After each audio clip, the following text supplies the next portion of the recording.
Good evening students. आज हम लोग लाए हैं एक नया टॉपिक आपके सामने, इलेक्ट्रिकल एनर्जी। आजकल इलेक्ट्रिकल एनर्जी के थ्रू हम काफ़ी देखते हैं कि घरों में जो कमर्शियल पर्पज में जो जैसे आपके घरों में ही जो बिजली का बिल आता है, तो उस बिजली के बिल में हम देखते हैं कि हमारे घर में एक महीने में पर या एक दिन में कितनी इलेक्ट्रिकल एनर्जी कंज्यूम हुई, यानी कितना हमने एक दिन में कितनी इलेक्ट्रिकल एनर्जी को यूज में लाया। अब बेसिकली जो अब मीटर आने लगे हैं वो सब स्मार्ट मीटर आने लगे हैं। घरों में जो लगे होते हैं स्मार्ट मीटर होते हैं, और ये स्मार्ट मीटर क्या करते हैं कि कैलकुलेशन को कैलकुलेट करके, यानी कि जो आपके घरों में जो इलेक्ट्रिसिटी का जो बिल आता है, पहले के समय में इलेक्ट्रिसिटी का बिल निकालना पड़ता था मल्टीप्लाई करके या फिर कैलकुलेशन करके हम बिजली का बिल निकाला करते थे। पहले के समय में देखा होगा गाँव में आपके मीटर लगे होंगे, पुराने मीटर, बहुत पुराने मीटर, तो उनमें हम लोग कैलकुलेट करते थे और कैलकुलेट करके यूनिट फाइंड करते थे, और उसी यूनिट पर जो पर यूनिट की कॉस्ट के हिसाब से इलेक्ट्रिसिटी आपकी चल रही होती है गांव में शहर में, तो सब मल्टीप्लाई कर देते थे। तो अब तो इस समय basically her area by area जो यूनिट की कॉस्ट है वो अलग अलग है, कहीं पर 8 रुपए है, कहीं पर 10 रुपए है, जैसे शहर वैसी कॉस्ट ऑफ यूनिट। तो इलेक्ट्रिकल एनर्जी होती क्या है? सबसे पहली बात तो आप दिमाग में बैठा लीजिए कि electrical energy is always measurement in kilowatt hour. तो इसमें कोई दौरान नहीं है कि एक लाइन लिखने में कि electrical energy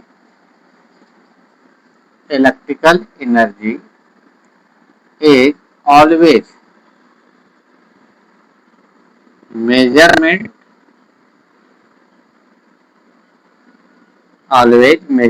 in kilowatt hour, ऐसा मेजरमेंट करते किलो वाट आवर।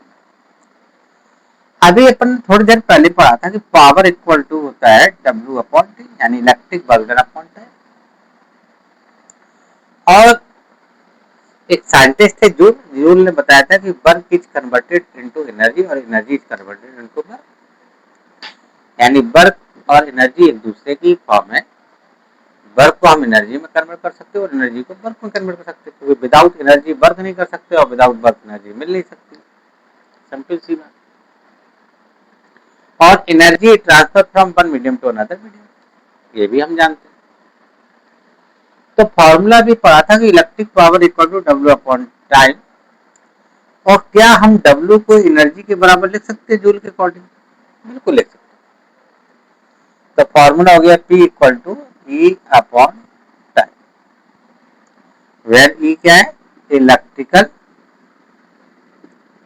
एनर्जी, और इसी को हम कह सकते हैं कंज्यूम एनर्जी, ये कितनी एनर्जी कंज्यूम है।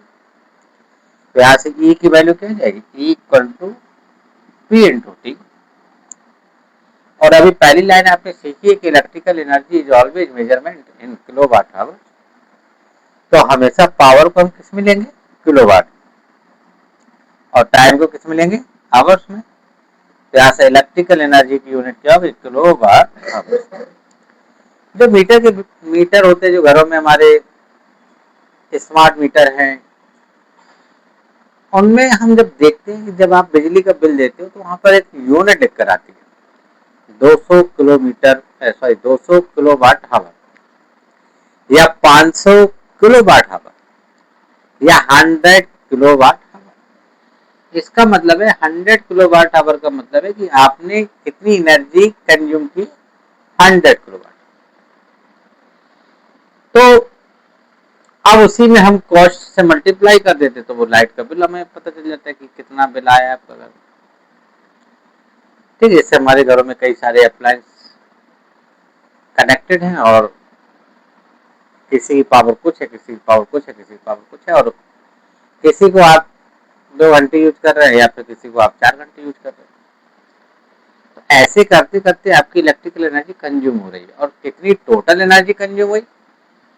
वो मेजरमेंट हो जाती है किलोवाट आवर्स।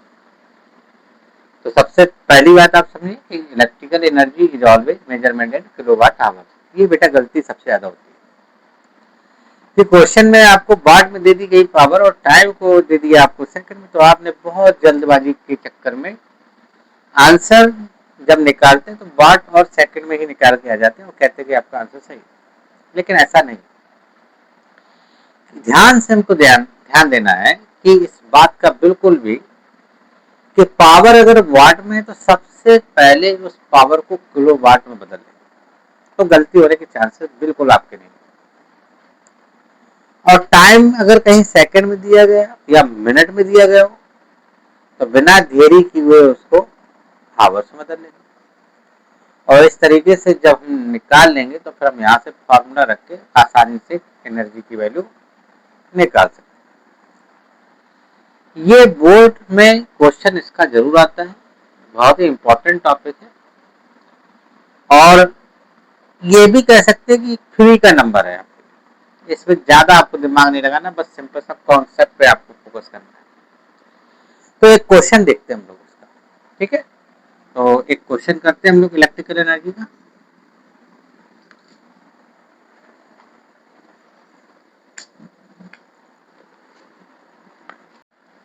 तो एक क्वेश्चन हम लोग लेते हैं इसमें। तो इलेक्ट्रिकल एनर्जी का एक क्वेश्चन है कि ये फिगर दिया गया आपको, क्वेश्चन समझिए। फिगर दिया गया, कह रहा है कि फिगर सोच ए 240 वोल्ट एसी, यहाँ से हमने कहा 240 volt AC mains circuit, CKT का मतलब है circuit, to which a number of appliance are connected and switch on. तो ये 240 वोल्ट एसी मेन सप्लाई से ये कुछ अप्लायंस है जो कनेक्टेड है, जिसमें हमारा एक फैन हो गया जिसकी पावर कितनी है 1.2 किलोवाट, एक रेफ्रिजरेटर हो गया जिसकी पावर कितनी है 200 वाट, और दो इलेक्ट्रिक बल्ब लगे हुए 60 वाट। और हमसे कह रहा है कैलकुलेट द पावर, पहले पार्ट में कह दिया उसने पावर क्या होगी, ठीक है। तो क्वेश्चन नोट करिए आप लोग और इसको सॉल्व करने की कोशिश करिए। सबसे पहले हमें निकालना है पावर। तो भाई देखिए, फैन की पावर आपको इतनी पता है और रेफ्रिजरेटर की पावर आपको 200 वाट है और बल्ब की पावर है 60 वाट। तो प्रयास करिए, थोड़ा सा लगाए, दिमाग लगाइए, दिमाग लगाइए।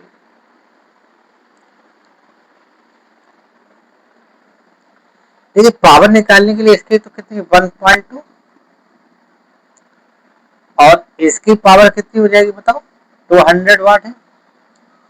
तो मैंने बताया था कि किलो वाट में बदलेंगे, तो 200 वाट, बताओ इसको अगर किलो वाट में बदलेंगे 2000 से डिवाइड कर देंगे कितना आया बताइए।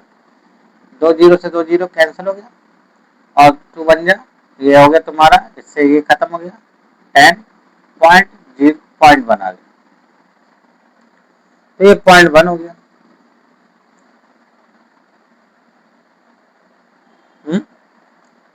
और इसकी ये 60 है, तो ये दोनों अगर देखें तो 120 वाट टोटल पावर। और 120 इसको चाहे ऐसे लिख लें आप कि 1.2 था प्लस 200/1000 प्लस और 120 और इसको किलो वाट में बदलेंगे तो क्या 1000। तो यहाँ से टोटल पावर आ जाएगी भाई। इसको अगर आप करेंगे तो ये खत्म और इससे ये खत्म, तो इससे आप काट पीट के इसको सॉल्व कर देंगे तो आपको आंसर मिल जाएगा। दूसरा पार्ट क्या पूछा गया है, दूसरा पूछा गया है करंट इन द रेफ्रिजरेटर, कि रेफ्रिजरेटर में कितनी करंट फ्लो। तो रेफ्रिजरेटर कितने वोल्ट से कनेक्ट है 240, तो रेफ्रिजरेटर में फ्लो होने वाली करंट निकाल सकते हैं। तो आई इक्वल टू क्या हो गया बोलो पी अपॉन बी। अरे फॉर्मूला आपने पढ़ा था P equal to B I, तो I equal to P upon B. तो पी यहाँ पर क्या है बताओ 200 और 220 वोल्ट 240 से कनेक्टेड है, तो एक जीरो से एक जीरो कैंसिल हो गया, तो ये आ गया 10/12। इसको और ले लें तो क्या हो गया 5/6। ये 5/6 एम्पियर जो करंट होगी वो रेफ्रिजरेटर फ्लो होगी। तीसरा पूछा energy use by the fan in 3 hours. Fan कहाँ पर है, ये कह रहा है इसको 3 घंटे अगर आप यूज कर रहे हो तो कितनी इलेक्ट्रिकल एनर्जी कंज्यूम करेगी। तो कोई दिक्कत नहीं, इसमें एनर्जी निकालनी है तो आप अभी लगा दीजिए। एनर्जी का फॉर्मूला क्या हो, equal to P into T. और फैन की पावर कितनी है 1.2। अच्छा, सबसे बढ़िया बात क्या है कि 1 किलोवाट भी दिया गया और 3 घंटे जब इसको यूज करते हैं तो 3 से मल्टीप्लाई कर दिया तो ये आ गया 3.6 किलोवाट आवर। यानी जब फैन को जिसकी पावर कितनी 1.2 किलोवाट है और उसको अगर हम 3 घंटे यूज कर रहे हैं तो हाँ फैन कितनी एनर्जी कंज्यूम करेगा 3.6 किलोवाट। ठीक है, अब यही कह दिया है कि जब पर डे 3 घंटे अगर यूज कर रहे हैं तो महीने भर में कितना होगा, यानी 1 महीने में कितना होगा, या आपसे पर्टिकुलर कोई मंथ पूछ सकता है। जुलाई कह दिया है कि जुलाई के महीने में अगर हम पर डे इसको अगर 3 घंटे यूज कर रहे हैं पावर फैन को तो इसकी पावर क्या होगी, तो 3.6 तो एक दिन की आई और जुलाई में 30 मंथ होते हैं तो 30 मंथ से मल्टीप्लाई कर देंगे तो जो टोटल आ जाएगी वो पावर हमारी क्या होगी, यानी टोटल एनर्जी कंज्यूम होगी जुलाई के मंथ। ठीक है, तो इस पर और भी सारे क्वेश्चन आप करिए, आपको बहुत अच्छे अच्छे क्वेश्चन मिलेंगे। तो आई होप कि आपको समझ में आया होगा। तो लाइक करिए, सब्सक्राइब करिए और ज़्यादा से ज़्यादा शेयर